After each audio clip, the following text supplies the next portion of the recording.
Hello guys, welcome to my YouTube channel super HD classes. Super HD classes channel पर एक बार फिर से आपका स्वागत है और आज हम बताने वाले हैं क्लास 10th का साइंस। हमने इससे पहले एक शॉर्ट वीडियो आपको प्रोवाइड किया था जिसमें बताया था कि सारी क्लासेस आपको प्रोवाइड की जाएंगी 10th 11th और 12th की।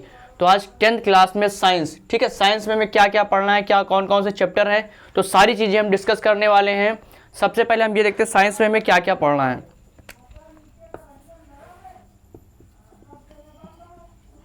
ठीक है, क्लास 10th में जो साइंस की बुक है उसमें आपके 3 पार्ट हैं।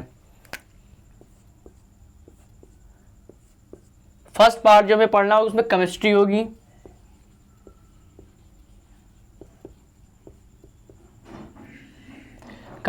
और सेकेंड पार्ट में क्या पढ़ना है, बायो, और थर्ड पार्ट में क्या पढ़ना है, फिजिक्स। ठीक है, तो 3 पार्ट में डिवाइड होगी। सबसे पहले केमिस्ट्री होगा, फिर बायो होगा और उसके बाद आपका फिजिक्स होगा। तो सब हम बारी बारी सभी चैप्टर्स के बारे में डिस्कस करेंगे। तो सबसे पहले बताने वाले केमिस्ट्री में आपको कौन कौन से चैप्टर्स पढ़ने हैं और कौन कौन से चैप्टर ज़्यादा इंपॉर्टेंट होने वाले हैं आपके एग्जाम के लिए।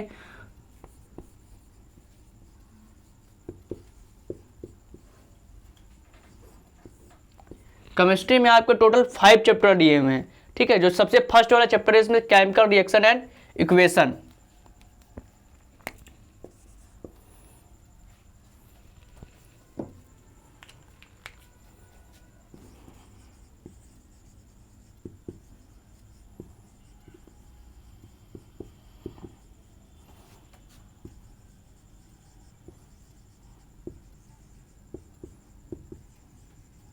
केमिकल रिएक्शन एंड इक्वेशन, ठीक है, ये सबसे फर्स्ट चैप्टर है केमिस्ट्री का। उसके बाद सेकेंड चैप्टर कौन सा है, एसिड बेस और सॉल्ट, एसिड बेस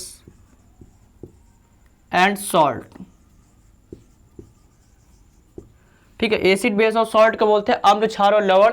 और first chapter chemical reaction and equation, इसको बोलते हैं रासायनिक समीकरण, रासायनिक अभिक्रियाएं और समीकरण। ठीक है, सेकेंड चैप्टर है एसिड बेस एंड सॉल्ट, अम्ल, क्षार तथा लवण। और थर्ड चैप्टर हमारा कौन सा है, मेटल और non metal, metals and non metal.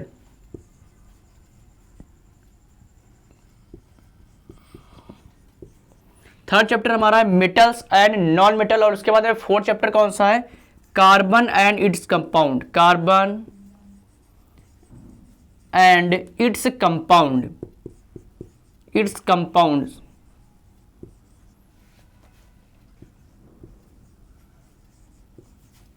तो ये सारे चैप्टर्स हमारे केमिस्ट्री के हैं। एक चैप्टर और है हमारा periodic classification of elements, periodic classification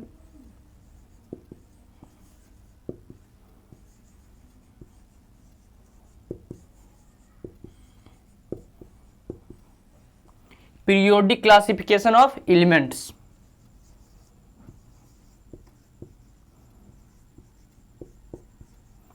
periodic classification of element. तो हमारे टोटल चैप्टर केमिस्ट्री में कितने में पढ़ने हैं, टोटल में 5 चैप्टर्स केमिस्ट्री में पढ़ने हैं। ठीक है, फर्स्ट चैप्टर हमारा कौन सा हो गया, केमिकल रिएक्शन एंड इक्वेशन, रासायनिक अभिक्रिया और रासायनिक समीकरण।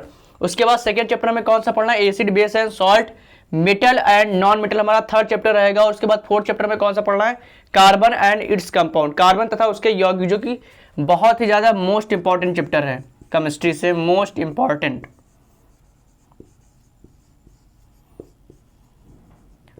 जिसमें से आईयूपीएससी नाम ज्यादा पूछे जाते हैं। और फर्स्ट वाले से केमिकल रिएक्शन एंड इक्वेशन से यहाँ से बैलेंसिंग बहुत ज्यादा पूछी जाती है। ठीक है, बैलेंस कीजिए इक्वेशंस को। और उसके बाद पीरियोडिक क्लासिफिकेशन ऑफ एलिमेंट्स। ठीक है, ये चैप्टर भी आपका बहुत ज़्यादा इंपॉर्टेंट है। केमिस्ट्री में आपको 5 चैप्टर, टोटल आपको 5 चैप्टर्स कवर करने हैं। Chemical reaction and equation, acid base and salt, metal and non metals, carbon and its compound, periodic classification of element. उसके बाद हम देखने वाले हैं कि बायो में कौन कौन से चैप्टर्स हमें पढ़ने होंगे, बायो में टोटल कितने चैप्टर्स हैं। सबसे पहला फर्स्ट चैप्टर रहेगा लाइफ प्रोसेस।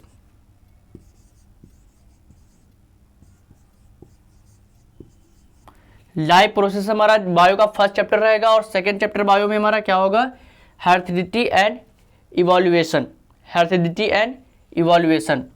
और उसके बाद सेकेंड चैप्टर हमारा रहेगा कंट्रोल एंड कोऑर्डिनेशन, नियंत्रण तथा समन्वय, और पहला चैप्टर क्या रहेगा, लाइफ प्रोसेसेस, जैव प्रक्रम, इसको हिंदी में बोलते हैं जैव प्रक्रम।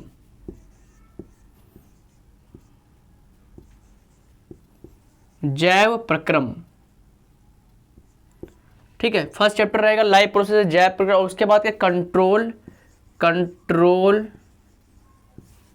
और कोऑर्डिनेशन, कंट्रोल और कोऑर्डिनेशन, नियंत्रण तथा समन्वय। और उसके बाद हमारा चैप्टर है how do organism, how do organism, how do organism, how do organism reproduce,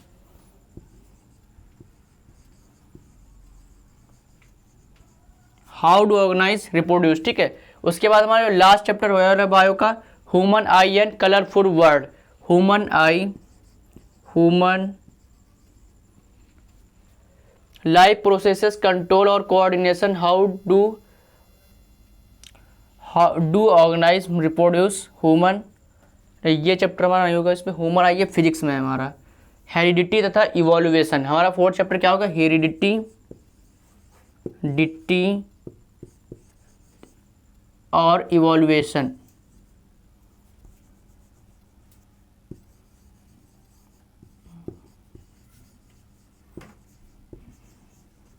heredity and evolution, ठीक है। इसको हिंदी में बोलते हैं आनुवांशिकता तथा जैव विकास, आनुवांशिकता तथा जैव विकास, जैव प्रक्रम, नियंत्रण तथा समन्वय, जीव जनन कैसे करते हैं, हाउ डू ऑर्गेनाइज्म रिप्रोड्यूस, ठीक है, जीव जनन कैसे करते हैं। ये सारे चैप्टर्स हमारे बायो के चैप्टर्स हो जाएंगे, जिसमें से काफ़ी ज़्यादा डायग्राम भी पूछा जाएगा, और लॉन्ग क्वेश्चंस होंगे, शॉर्ट क्वेश्चन होंगे, और MCQ, अब 20 MCQs आते हैं एग्जाम में, 20 MCQ, मल्टीपल चॉइस क्वेश्चन, ठीक है, 20 MCQs आते हैं पूरे।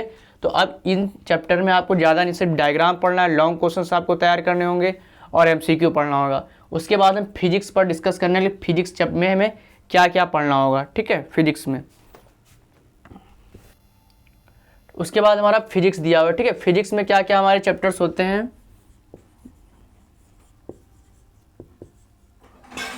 फिजिक्स में हमारा सबसे पहले और सबसे बेस्ट और इम्पॉर्टेंट चैप्टर होता है रिफ्लेक्शन तथा light refraction and reflection, reflection and refraction,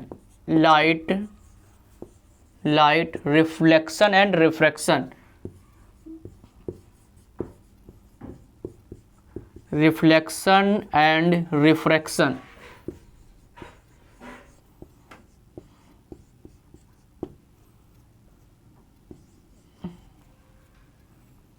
reflection and refraction.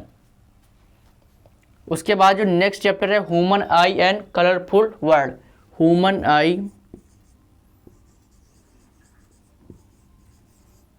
I and colourful world, colourful world,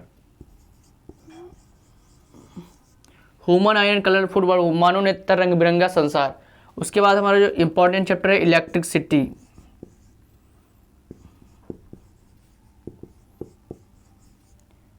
ठीक है। उसके बाद हमारा इम्पोर्टेंट चैप्टर कौन सा है, इलेक्ट्रिसिटी, विद्युत है। फिर उसके बाद एक और चैप्टर आता है magnetic effect and electric current, magnetic effect, magnetic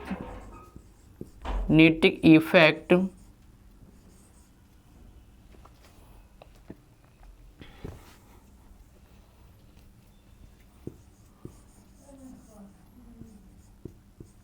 magnetic effects and electric current.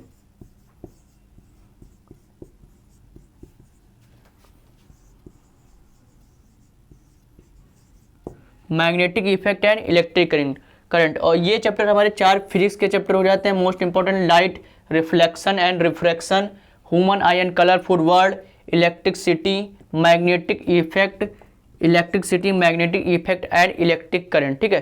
जो फर्स्ट वाला चैप्टर हमारा होता है प्रकाश का परावर्तन तथा अपवर्तन, मानव नेत्र तथा रंग बिरंगा संसार, इलेक्ट्रिसिटी, विद्युत, जो कि बहुत ही ज़्यादा इंपॉर्टेंट चैप्टर होता है, magnetic effect and electric currents, magnetic effect and electric, विद्युत धारा के चुंबकीय प्रभाव। यहाँ से भी लॉन्ग क्वेश्चन बहुत ज़्यादा पूछाते हैं, long question magnetic effect and electric current वाले चैप्टर से काफ़ी ज़्यादा पूछे जाते हैं। और उसके बाद हमारे 3 चैप्टर और बचते हैं, source of energy, sources of energy, sources of energy, our environment,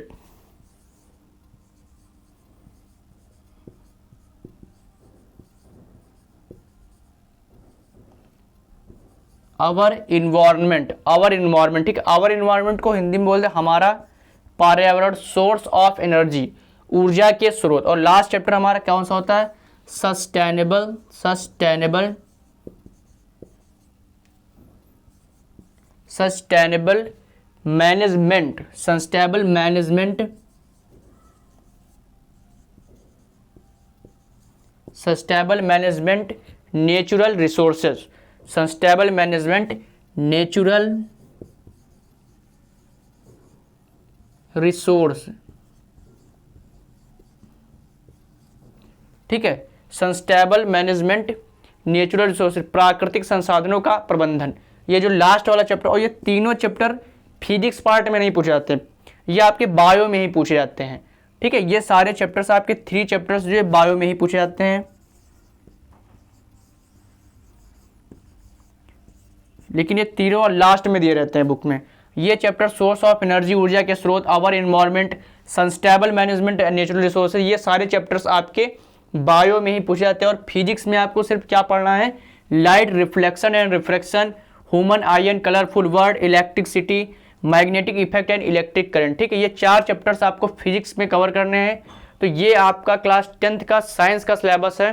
और इसके बाद आप केमिस्ट्री आपको स्टार्ट करेंगे, ठीक है। तो केमिस्ट्री में first chapter chemical reaction and equation, वो चैप्टर आपको बहुत ही एक्सप्लेन करके एक एक रिएक्शन, बैलेंसिंग, सब कुछ आपको समझाया जाएगा। तब तक के लिए इस वीडियो में इतना ही, आगे हम नेक्स्ट वीडियो में बताएंगे आपको। Thank you.